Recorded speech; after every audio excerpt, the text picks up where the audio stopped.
Aplikasyon para sa Lifeline Subsidy Discount sa kuryente, binuksan na ng Senpelco. Para sa detalye, narito si Idol Aaron Navelgas. 104.7 IFM. Report!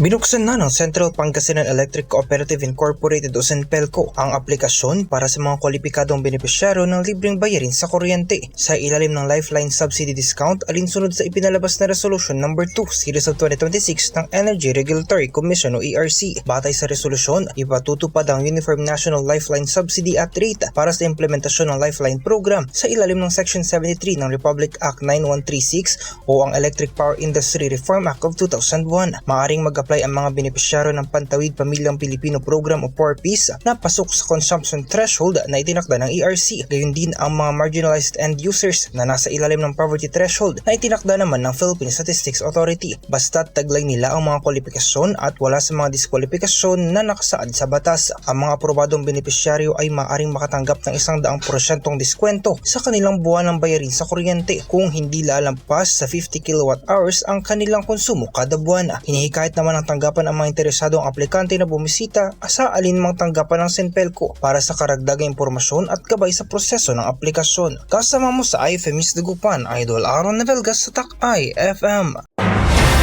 IFM News. IFM News. IFM News.